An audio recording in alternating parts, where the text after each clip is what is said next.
ஒவ்வொரு அனிவர்சரிக்கும் கிஃப்ட் பண்ண ஜுவல்ஸோட ரெடி ஆயிட்டேன். பட் இன்னைக்கு எப்பவுமே நம்பிக்கையான கிருஷ்ணிகா ஜுவல்லர்ஸின் new design. Happy anniversary love. Krishnika jewellers, Ealing road, Wembley. Trusted for generation.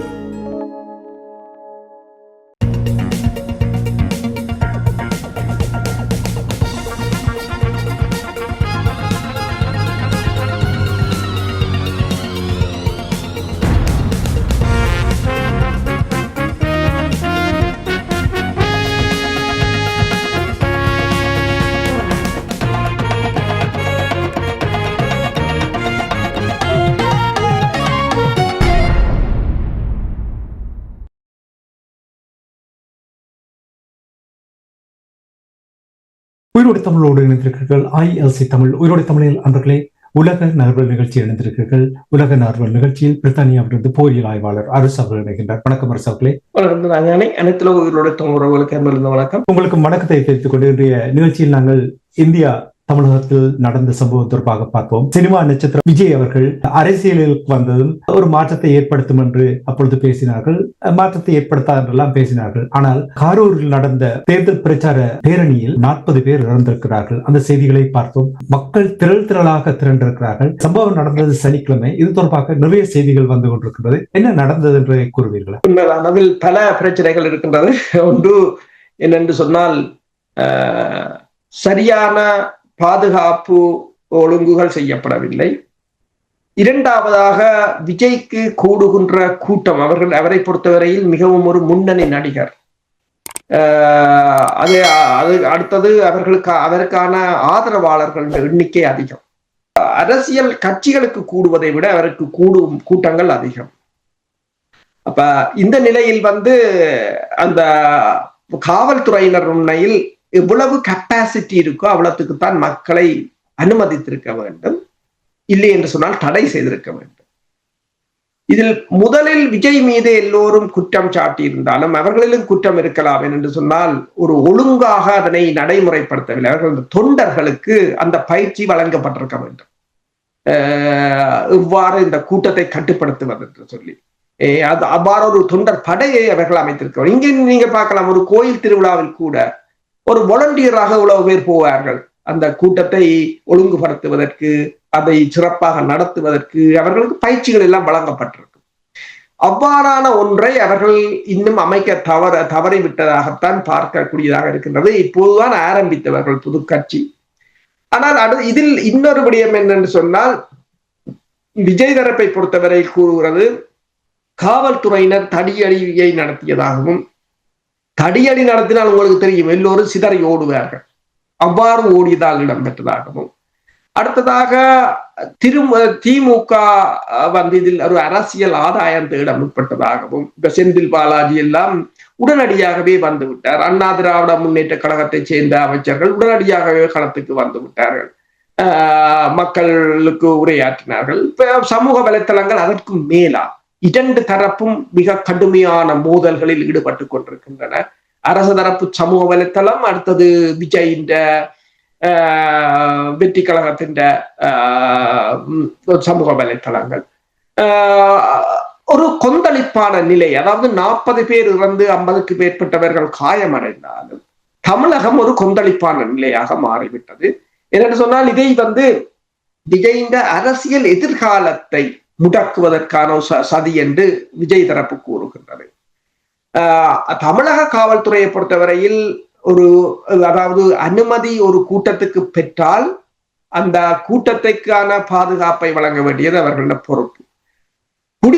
தண்ணீர்கள், சாப்பாடுகளை பொறுத்தவரையில் அது ஒன்று அந்த கூட்ட ஏற்பாட்டாளர்கள் வழங்க வேண்டும், இல்லை என்று சொன்னால் போறவர்கள் கொண்டு போக வேண்டும். மற்றது போறவர்களை யாரும் வலுக்கட்டாயமாக கூட்டி செல்வதில்லை, அவர்களாக விரும்பி செல்வது. அவர்களுக்கு தேவையானதை அவர்கள் எடுத்து செல்ல வேண்டும்.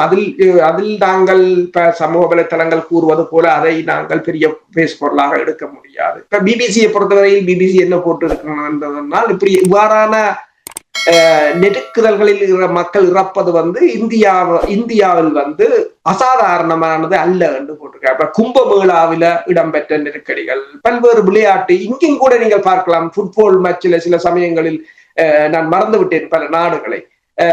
சில நாடுகளில் மியூசிக் ஷோவில் கூரை இடிஞ்சு விழுவதோ அல்லது மக்கள் நெருக்கடியில் ஓடுவதோ. பிரித்தானியாவில் லிவர்பூல் ஹில்ஸ்பரோ என்ற இடத்தில் நான் நினைக்கிறேன் 92-93களில் சன நெரிசலில் இறந்தவர்கள் இருக்கிறார்கள். நீங்கள் கூறுவது சரி.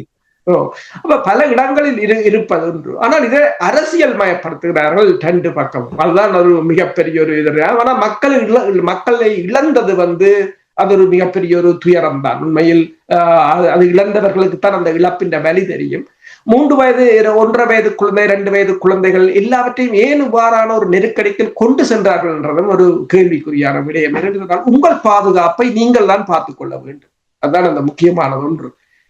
சில சமயங்களில் இங்கு கூட சில சமயங்களில் ஊர்வலம் வரும்போது கூட சில இடங்களை நாங்கள் தவித்து விடுவதுண்டு. அந்த இடங்களுக்கு நாங்கள் போவதில்லை. அவ்வாறுதான் இருப்பதுண்டு. ஆனால் இந்த அனர்த்தத்தை பொறுத்தவரையில் ஒரு விஜயின் தற்போதைய எழுச்சிக்கு வைக்கப்பட்ட ஒரு முட்டுக்கட்டையாகத்தான் பார்க்கலாம். பல அரசியல் கட்சிகள் இதில் பேசி இருக்கின்றார்கள். இப்ப ராகுல் காந்தி கூட கருத்து தெரிவித்திருக்கிறார், நிர்மலா சீதாராமன் கருத்து தெரிவித்திருக்கிறார், பிஜேபி, அண்ணாமலையாக இருக்கலாம், சீமானாக இருக்கலாம், பல்வேறு தரப்பினரும் கருத்து தெரிவிக்கும் போது அவர்கள் கூறியது ஒன்றுதான், இதில் பிழையை பொறுத்தவரையில் எல்லா தரப்பினரும் தான் இதில் பிழை இருக்கின்றது. எதிர்காலத்தில் இதனை இவ்வாறு நடக்காது பாதுகாப்பது என்பதை முன்னிறுத்த வேண்டுமே தவிர கைது செய்வது என்பது. இப்ப சிலர் பேசுகிறார்கள் விஜய் கைது செய்யப்படலாம் என்று கூட பேசுகிறார். உண்மைதான். இப்ப நீங்க கூறும் பொழுது அப்பாவி மக்கள், குழந்தைகள் என்று சொல்லும் பொழுது ஒன்றில் இவர்கள் சரியான பாதுகாப்பு கொடுக்க வேண்டும், இல்லை என்றால் அவர்களை அனுமதிக்க கூடாது. இதை பார்க்கும் பொழுதே மிகவும் கஷ்டமாக இருந்த அந்த காட்சிகளை பார்க்கும் பொழுது, இறந்தக்கூடிய உறவினர்கள் அழுத பார்க்கும் பொழுது மிகவும் மிகவும் வேதனையாக இருந்தது என்பதை கூறிக்கொண்டு, சினிமா நட்சத்திரம் விஜய் அவர்கள் அரசியல் நட்சத்திரமாக மாறிவிடுவாரா என்று இதன் பின்னால் ஏதாவது சதி வேலைகள் ஏதாவது நடந்திருப்பதற்கான வாய்ப்புகள் இருக்கு என்று பேசுகிறார். என்றால் சமூக வலைத்தளங்களில் கண்டதை வந்தது எல்லாத்தையும் பேசுவார்கள். இப்ப சமூக வலைத்தளத்தில் பொய்யான செய்திகளை பரப்பியவர்களையும் கூட கைது செய்திருப்பதாக தமிழகத்தில் கூறுகின்றார்கள். என்ன நிலைமை? அரசியல் சதி இருக்கின்றது என்று நீங்கள் நம்புகிறீர்களா? ஒரு பரந்துபட்ட கருத்துக்கள் தான் வெளிவந்து கொண்டிருக்கின்றன இரண்டு தரப்பிலும் இருந்து. ஒன்று, அமைச்சர்மார் அங்கு சென்றதும் சிலர் கதறி அழுவதையும் போட்டிருக்கிறார்கள். எதிர்கட்சி, அதாவது திராவிட முன்னேற்ற கழகத்தின் என்னென்று சொன்னால், திராவிட முன்னேற்ற கழகத்தை, அண்ணா திராவிட முன்னேற்ற கழகங்கள் கூட்டங்களை வைக்கும் போது அவர்கள் ஏற்கனவே அனுபவசாலிகள். அவர்கள் இந்த ஜெனரேட்டருக்கு இருக்கிற பக்கத்திற்கு கூட ஆட்களை விடுவதில்லை என்று கூறுகிறார்கள். அவர்களுக்கு தெரியும் என்னென்ன நடக்கும் என்று. ஆனால் இவர்களுக்கு, இந்த நிர்வாகத்தினருக்கு அதை தெரியாததை இந்த எதிர்த்தரப்பினர் தங்களுக்கான, அதாவது விஜயின் கட்சியின் பலவீனத்தை தங்களுக்கான பலமாக பயன்படுத்தி விட்டதாக கூறப்படுகின்றது. இது எம்ஜிஆருக்கும் இவ்வாறு ஒன்று நிகழ்ந்ததாகத்தான் கூறப்படுகிறது. அதாவது அரசியலை முளையிலேயே கிள்ளி எறிவது. ஏனென்றால் அவருக்கு கூடுகின்ற கூட்டமும் மிக அதிகம். அப்ப அதை இது தற்போதைய ஆளும் தரப்புக்கு ஒரு அச்சுறுத்தலாகத்தான் ஆளும் தரப்பு விஜயின் பிரவேசத்தை பார்க்கிறார்கள். ஏனையவற்றை அவர்கள் சமாளித்து விடலாம், விஜயை சமாளிக்க முடியாத ஒரு நிலை.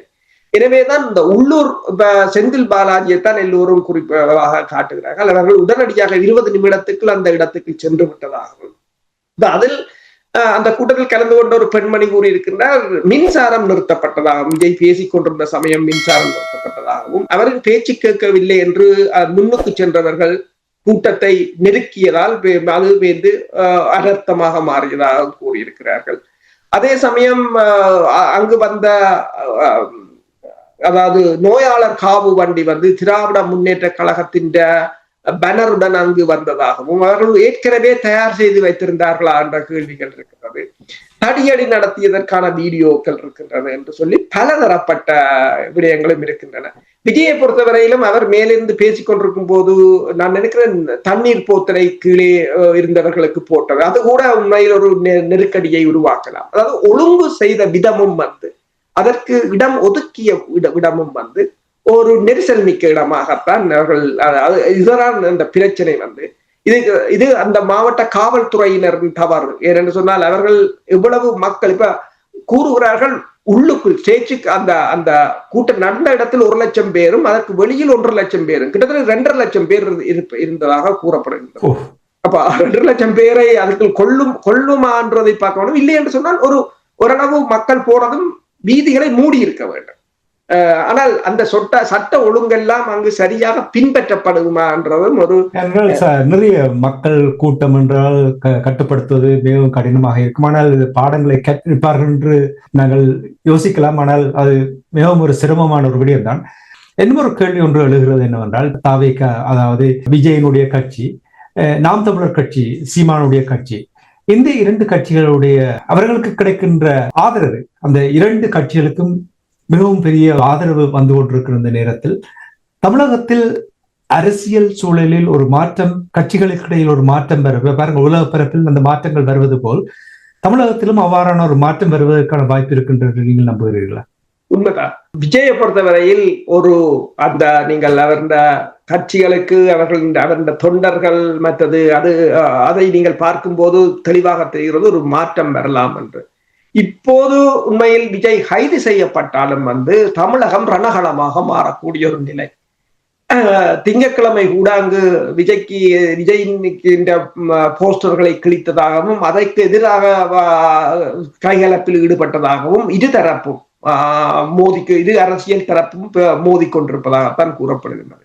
இப்ப விஜயுடன் மோதுவது வேற ஒரு எதிர்கட்சியோ சிறிய கட்சியோ இல்லை, அங்கிருக்கின்ற ஆளும் தரப்பு.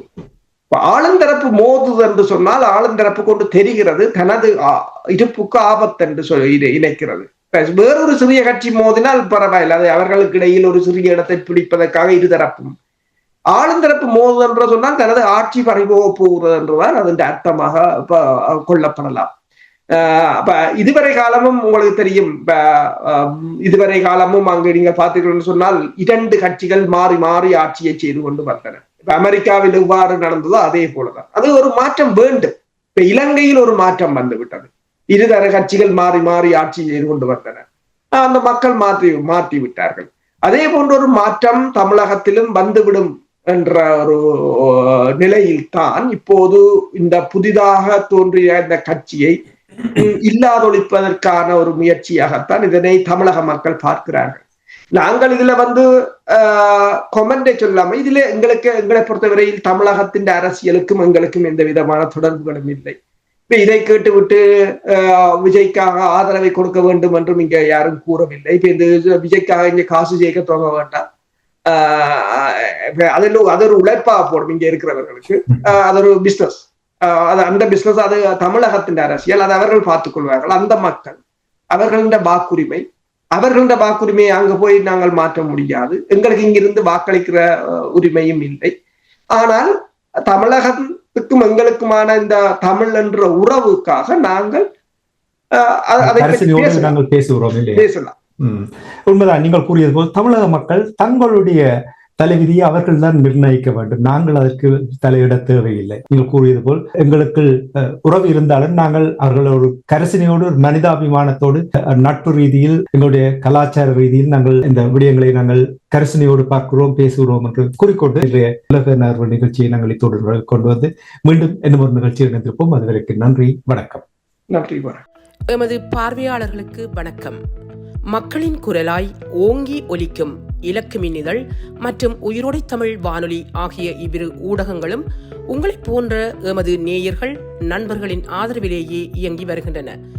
மிக குறைந்த வளங்களுடன் பல இடர்கள் மற்றும் தடைகளை தாண்டி பயணிக்கும் எமது ஊடகங்களின் பணிகள் மேலும் வளர உங்களால் முடிந்த நிதியுதவியை வழங்கி இன்னும் காத்திரமான செயற்பாடுகளை முன்னெடுக்க உதவுமாறு மிகவும் பணிவன்புடன் வேண்டி நிற்கின்றோம். உங்கள் பங்களிப்பு உங்களின் உரிமை குரலாய் ஓங்கி ஒலிக்கும். நன்றி.